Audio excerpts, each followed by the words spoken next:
Hi middle class ladies, నేనైతే ఈ video ఎందుకు చేస్తున్నాను అంటే బిజినెస్ స్టార్ట్ చేయాలని చాలామంది లేడీస్కి అయితే ఉంటుంది. మిడిల్ క్లాస్ లేడీస్కి ఫ్యామిలీకి సపోర్ట్గా ఉండాలని అయితే ఖచ్చితంగా బిజినెస్ స్టార్ట్ చేద్దాం అనుకుంటారు. అసలు ఏం బిజినెస్ స్టార్ట్ చేయాలి అని చాలాగానో ఆలోచిస్తూ ఉంటారు. ఇంకా నేనైతే 40+ కాబట్టి నేను నా ఏజ్లో ఉన్నప్పుడు బిజినెస్ స్టార్ట్ చేద్దాం అనుకున్నాను. అప్పుడైతే ఇంత నాలెడ్జ్ అయితే అస్సలు. ఇప్పుడైతే ఏ బిజినెస్ ఎలా స్టార్ట్ చేయాలి అనేది బోల్డన్ని వీడియోస్ ఉన్నాయి. ఏ ఐటెం ఎక్కడ దొరుకుతుంది అనేది వీడియోస్ ఉన్నాయి. ఇన్ని రకాల వీడియోస్ ఉండి ఇప్పుడు బిజినెస్ స్టార్ట్ చేయడం అనేది చాలా ఈజీ. బిజినెస్ స్టార్ట్ చేయడం అనేది చాలా ఈజీ, కానీ రన్ చేయడం అనేది ప్రతి ఒక్కళ్ళకి కష్టమే. ఎందుకంటే ఇప్పుడు కాంపిటీషన్ ఎక్కువగా ఉంది. నేను స్టార్ట్ చేసినప్పుడు ఇంత కాంపిటీషన్ లేదు. కాకపోతే కొన్ని మైనస్లు ఏంటి అనేది, నేను చేసిన మైనస్లు ఏంటి అనేది కూడా నేను ఈ వీడియోలో మీకు క్లియర్గా చెప్తాను. Middle class ladies business start చేసేటప్పుడు ముందుగా వాళ్ళు ఎవరి మీద ఎక్స్పెక్టేషన్ పెట్టుకుంటారో తెలుసా? చుట్టుపక్కల వాళ్ళు, రిలేటివ్స్, అక్క కొంటుంది, చెల్లి కొంటుంది, వదిన కొంటుంది, వాళ్ళందరూ బాగా శారీస్ కొంటారు కదా, నేను బిజినెస్ స్టార్ట్ చేస్తే నా దగ్గరే కొంటారు కదా అనే ఒక ఎక్స్పెక్టేషన్లో ఉంటారు.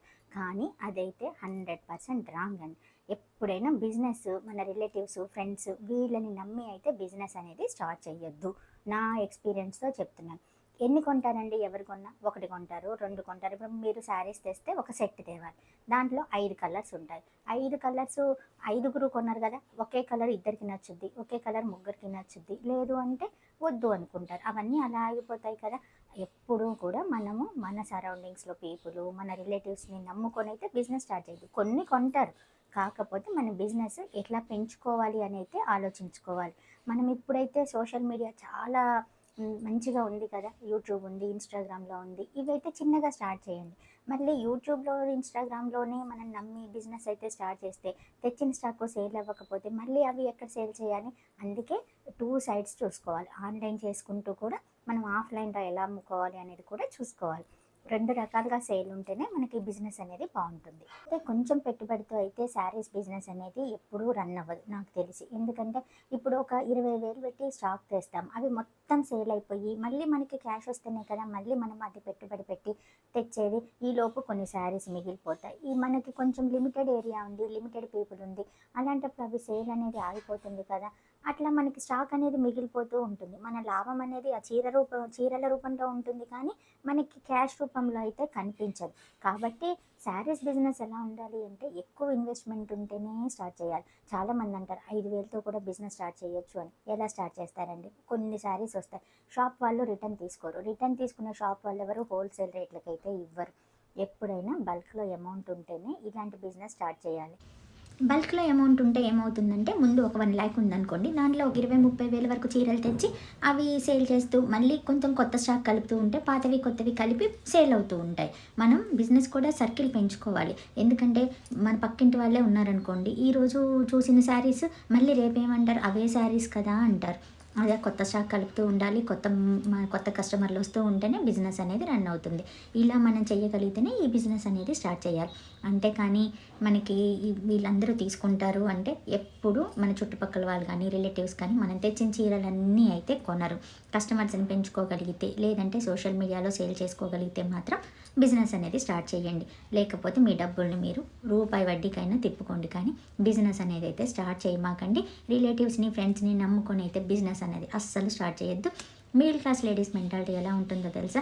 కొంచెం మనం సక్సెస్ఫుల్గా ఉన్నాము అంటే మనకి నెగిటివ్ కామెంట్స్ ఎక్కడి నుండో రావు, మన చుట్టుపక్కల వాళ్ళ దగ్గర నుండే వస్తుంటాయి. వాళ్ళు ఏమంటారు, అప్పుడు చీర క్వాలిటీ బాగాలే, ఈ కలర్ ఇలా ముంచగానే అలా పోయిందని మన మీద చిన్నగా రూమర్స్ అనేవి స్టార్ట్ చేస్తూ ఉంటారు. బయటకు పోయి 10,000 పెట్టి ఒక చీర కొనుక్కొచ్చుకొని అది పాడైపోయినా ఏమనరు, కానీ మన దగ్గర 100 రూపాయల చీర కొంచెం పాడైనా కానీ దానికి మాత్రం మంచి మనకి పబ్లిసిటీ ఇస్తారు. ఎలా? Bad publicity. కాబట్టి అందరూ ఇలా ఉంటారు అన్నను, కానీ మ్యాక్సిమం లేడీస్, నేను చూసిన లేడీస్లో చాలా వరకు ఇలానే ఉంటారు. మనం ఇంకా తొందరగా డబ్బులు అడిగామనుకొని ఇంకా మన మీద రూమర్స్ అనేవి చాలా స్పీడ్గా స్ప్రెడ్ అవుతూ ఉంటాయి. ఇలాంటివన్నీ కూడా గుర్తుపెట్టుకోండి. ఎప్పుడైనా మన దగ్గర ఉన్న లేడీస్ మ్యాక్సిమం ఇలానే ఉన్నారు. చాలా మంచి వాళ్ళు తక్కువ మంది అయితే ఉంటారు. కాబట్టి బిజినెస్ స్టార్ట్ చేసినప్పుడు అప్పు ఇవ్వగలిగితే మాత్రం మీరు చాలా మంచోళ్ళు, ఇవ్వకపోతే మాత్రం మీరు చాలా చెడ్డవాళ్ళు. మనకి శారీస్ బిజినెస్ ఫ్రెండ్స్తో కానీ, రిలేటివ్స్తో కానీ, చుట్టుపక్కల వాళ్ళ దగ్గర శారీస్ అమ్మినప్పుడు ప్లస్లు ఏంటి, మైనస్లు ఏంటి చెప్పనా? ప్లస్లు ఏంటి అంటే వాళ్ళందరూ వచ్చేస్తారు, నచ్చిన శారీస్ తీసేసుకుంటారు, గబగబా మనకి అన్నీ మంచిగా సేల్ అయిపోయినట్టు అనిపిస్తుంది. ఇంకా మైనస్ ఏంటి చెప్పనా, ఒక్కొక్కళ్ళు 2-3 చీరలు తీసుకుంటారు. మనకి ఐటమ్ మంచిగా కనిపించి మనం స్టాక్ మంచిగా తెచ్చామనుకోండి 2-3 చీరలు తీసుకుంటారు. వాళ్ళ దగ్గర అమౌంట్ ఎంత ఉంటుంది, ఒక చీరకి 2 చీరలకి ఉంటుంది. ఒక చీర డబ్బులు ఇచ్చి మిగిలినవి తర్వాత ఇస్తా అంటారు. మనం డబ్బులు అడిగామనుకోండి ఒక 1 మంత్ తర్వాత, మొన్ననే కదా చీర తీసుకుని డబ్బులు ఇచ్చాను ఎమ్మటే అడిగింది చూడు, ఇలా ఉంటాయండి. ఇంకా మిడిల్ క్లాస్లో ఇంక ఇవన్నీ కామనే కదా, డబ్బులు లేనప్పుడు మాటలే వస్తాయి. కాబట్టి ఇంకా మనకి ఎక్కడ డబ్బులు అక్కడ స్టక్ అయితే అయిపోతూ ఉంటాయి. నాకు తెలిసి మ్యాక్సిమం ఇంతే. మనం 100 రూపాయల చీర 150కే అమ్మామనుకోండి, అది కూడా మనకి తెలిసిన వాళ్ళు కదా, ఇంకా తక్కువ లాభానికే అమ్ముతాం. ఎందుకంటే క్యాష్ వస్తుంది కదా అని ఆలోచనతో. వాళ్ళు ఏమంటారు, లాభం తీసుకుంది కానీ మాకైతే ఆగట్లేదు, అదే బయట వాళ్ళైతే ఆగరా అంటారు. మనం లాభం తక్కువ చూసుకుంటాము, డబ్బులు రావు, ఇంకా మనకి స్టార్ట్ అవుతుందండి ఫైనాన్షియల్గా. ఇంకా దీంతో పాటు మనకి శత్రువులు కూడా స్టార్ట్ అవుతారు. ఎలా చెప్పనా, పక్కింటామా ఎదిరింటాము కలిసి, అబ్బో నేనైతే చీర తీసుకున్నాను, నా దగ్గర డబ్బులకైతే ఆగదు, ఇంకా ఈరోజు ఇలా ఉంది రేపు అలా ఉంటుందా అని ఇంకా మనకి యాంటీగా ముచ్చట్లయితే స్టార్ట్ అవుతాయి. ఏమంటారంటే ఇంక ఈమె దగ్గర అస్సలు తీసుకోకూడదు, 100 రూపాయలున్న బయట తెచ్చుకోవాలి కానీ ఇలాంటి వాళ్ళ దగ్గర తీసుకోవద్దా, మనం ఆగింది పోతుంది, లాభం తక్కువ చూసుకుంది పోతుంది. ఇవన్నీ నేను ఫేస్ చేసిన ప్రాబ్లమ్స్ అండి. అందుకే నేను చెప్తున్నాను, బిజినెస్ స్టార్ట్ చేయాలి అంటే తెలిసిన వాళ్ళ దగ్గర కంటే తెలియని వాళ్ళ దగ్గర లాభము ఉంటుంది, క్యాష్ వస్తుంది.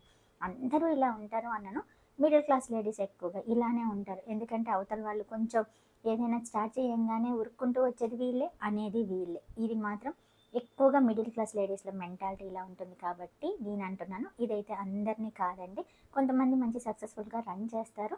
కానీ ఇలాంటి మాటలు వస్తూ ఉంటాయి, మనం వీటిని ఫేస్ చేయగలగాలి. బిజినెస్లో డబ్బులు లాస్ అవుతూ ఉంటాం, ఇబ్బంది అయితే పడుతుంటాం. కాబట్టి ఇట్లాంటి లేడీస్ సరౌండింగ్స్లో ఉన్న వాళ్ళు ఎవరైతే మాత్రం ఇది గుర్తుపెట్టుకోండి. అలా కాదు మా వాళ్ళందరూ మంచోళ్ళు అనుకునే వాళ్ళకైతే స్టార్ట్ చేసుకోవచ్చు. మనం బిజినెస్ స్టార్ట్ చేసిందే మనం సక్సెస్ అవ్వడానికి.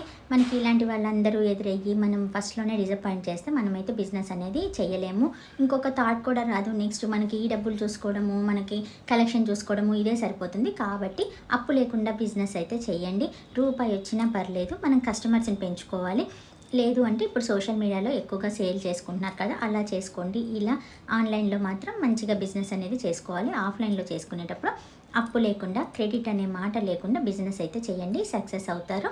అంతేకాని మనము స్టాక్ తెచ్చాము, ఇది సేల్ కావట్లేదు, ఎంతకో కొంతకి ఇచ్చేద్దాము వాళ్ళకి, లేదా అంటే అప్పుకి ఇచ్చేద్దాము, అప్పు అయితే తీసుకుంటారు కదా 2-3 చీరలు అనేసి అలా స్టార్ట్ చేశారనుకోండి, మీకు బిజినెస్లో లాస్ అనేది స్టార్ట్ అవుతుంది. ఇక్కడ నుంచే బిజినెస్లో లాస్ అనేది స్టార్ట్ అవుతుంది. ఎప్పుడైనా భయపడకుండా బిజినెస్ చేస్తేనే చేయండి. అంతేకాని తెచ్చిన స్టాక్ అమ్ముడుపోదు కదా, వీళ్ళు కొనకపోతే ఎలా, వాళ్ళు కొనకపోతే ఎలా, అప్పు ఇవ్వకపోతే ఎలా అని అనుకున్నారో మీకైతే బిజినెస్ అనేది ఖచ్చితంగా లాస్లోనే ఉంటుంది. బిజినెస్లో మనం లాస్ అవ్వడానికి మెయిన్ కారణం ఏంటో తెలుసా, మన మొహమాటము, మన భయమే. మనం ఎప్పుడైనా మన కస్టమర్స్ ఎక్కువగా ఉంటే మనకి భయం అనేది ఉండదు. కొంతమందే లిమిటెడ్గా ఉన్నారనుకోండి, అప్పుడు మనకి ఎందుకు భయం స్టార్ట్ అవుతుందంటే, అమ్మో స్టాక్ అయితే తెచ్చాము, వీళ్ళెవరు కొనట్లేదు, తక్కువగా ఇచ్చేయాలి, అప్పుకో ఇచ్చేయాలి అని అనుకున్నాం అనుకోండి, మనకి లాస్ అనేది అక్కడే స్టార్ట్ అవుతుంది. ఎప్పుడైనా కానీ అప్పు తెచ్చేసే బిజినెస్ కష్టము, మనం అప్పులు పాలవ్వడానికి కారణం కూడా అదే అవుతుంది. కాబట్టి ఎప్పుడైనా మొహమాటం అనేది బిజినెస్కి పనికిరాదు. అలా చేయగలిగితేనే స్టార్ట్ చేయాలి. మిడిల్ క్లాసులకి వాళ్ళ లేడీస్కి ఎట్లా ఉంటుంది, మొహమాటమే ముందుంటుంది. కాబట్టి వాళ్ళు ఫెయిల్ అవుతూ ఉంటారు.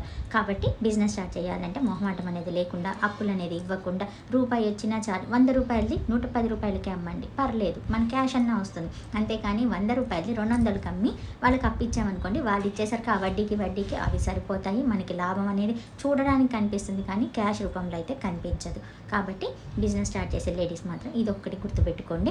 ఇప్పుడు అమ్మాయిలు అయితే చాలా మంచిగా తెలివిగా ఉన్నారు, చాలా మంచిగా సోషల్ మీడియాలో సేల్ చేస్తున్నారు. నాకు అప్పుడు ఇంత నాలెడ్జ్ ఉంటే మాత్రం బాగుండేది. అప్పుడు ఇంత టెక్నాలజీ కూడా లేదు కాబట్టి నేను లిమిటెడ్ పీపుల్ మీద ఆధారపడి బిజినెస్ స్టార్ట్ చేసి కొంచెం ఇబ్బందులు పాలైతే అయ్యాను. అందుకే ఇది ఎవరికి కొత్తగా స్టార్ట్ చేసే వాళ్ళకైతే యూజ్ అవుతుంది అనేసి అయితే నేను ఈ వీడియో చేశాను. ఎవరికైనా ఒక్కరికి యూజ్ అయినా నన్ను అయితే సబ్స్క్రైబ్ చేసుకోండి, లైక్ చేయండి.